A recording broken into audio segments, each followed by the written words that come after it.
गीता का बहुत प्रतिदिन अध्ययन करता हूँ, भगवान श्री कृष्ण की सौगंध खा के कहता हूँ, अगर पूरा सच सामने ला के न रख दूं तो मुझसे कहना। अध्यात्म में चलने वाला व्यक्ति झूठ नहीं बोल सकता।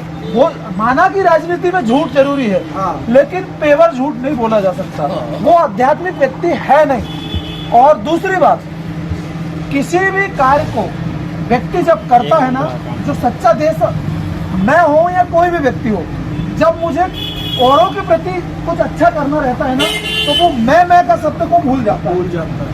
सच्चा देशभक्त वो होता है। इस देश में लाल बहादुर शास्त्री भी प्रधानमंत्री हुए हैं, ठीक है। उस व्यक्ति ने एक बार की बात है, उसकी पूरा प्रमाण है, 11 रुपए की जूती उसके पीए ने 19 रुपए में ला दिया था कि अच्छी मखमल वाली ला दूं। तो ऐसा प्रधानमंत्री था, तो उन्होंने बोला कि अब 11 रुपए में काम चल सकता था, आपने 19 रुपए खर्च क्यों करे, 9 रुपए एक्स्ट्रा क्यों करे। ऐसे ऐसे प्रधानमंत्री भी हमारे देश में हुए। पहले ही जनसंख्या वृद्धि पर रोक लगा रहे हैं वो, ठीक है, वृद्धि हम उसमें नहीं जा रहे। अब सबसे मेन चीज बात, देश के प्रधानमंत्री देखो, छोड़ रखे राजनीतिक पार्टी एक अलग बात है, भारतीय जनता पार्टी एक अलग चीज है, कांग्रेस एक अलग चीज है, लेकिन प्रधानमंत्री का जो पद है वो एक गरिमा वाली चीज होती है कि अपने अपने धर्म गुरु है, अपने अपने धर्म को बचाने के लिए। अब काम क्या कर रहे हो, आपने नल जल योजना चलाई, आप नल जल में अच्छी बात है, आपने घर घर पानी पहुंचाया, आपने सुंदर शौचालय बनाए। इन मुद्दों में आप चुनाव लड़ोगे और आगे आप क्या करोगे यार। आप अच्छे, ठीक है, आपका जोर है, आपको जनता चाह रही है, आप और अच्छा काम करो, आपको और चलता जाए, लेकिन आप कांग्रेस मुक्त का क्या सवाल है। इस स्थिति में एक समान लड़का, आपका बेटा आपके घर में ही है, लेकिन आपके बेटे के खिलाफ में कोई लड़की जाती है, झूठा FIR थाना में लिखा दे कि इसने मेरे साथ रेप किया या मुझे छेड़ा, पुलिस दूसरे दिन आएगी, आपको बेटे को उठा के ले जाएगी और 90 दिन तक आपके बेटे को जमानत मिलेगी नहीं, वो जेल चला जाएगा। लेकिन कांग्रेस से ही टूट के कितनी पार्टियां बन गई, कई पार्टियां कांग्रेस से टूटी और अपनी नई पार्टी बना ली। अगर कांग्रेस इस तरह से तानाशाही करती तो क्या ये नई पार्टियां बन पाती। और नरेंद्र मोदी जी जिनका नाम है, ये व्यक्ति अगर अध्यात्म का आ भी इन्हें आता हो तो नहीं आता।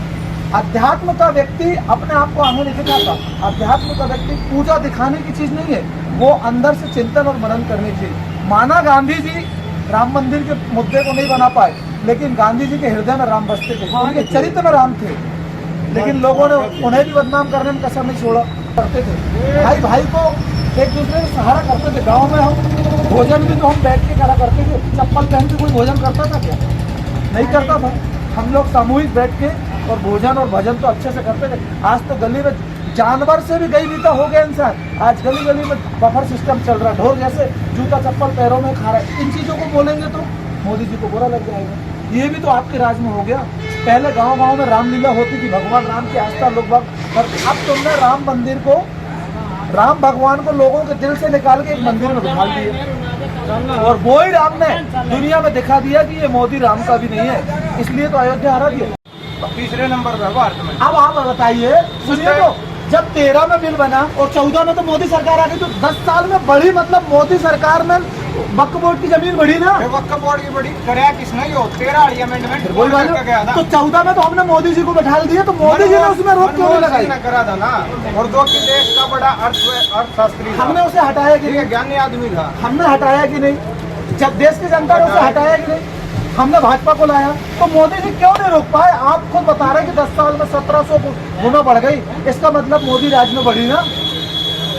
अरे अमेंडमेंट की बात कर, हम करके कौन गया था वो, या पूछो। तो फिर मोदी जी ने उसको रोक देना था ना, जब तो ये तो पूर्ण बहुमत है। सही कहा, सरुआ में कौन रोक की बात, मोदी ने यह बात है, सरुआ में रोक देना, रोका।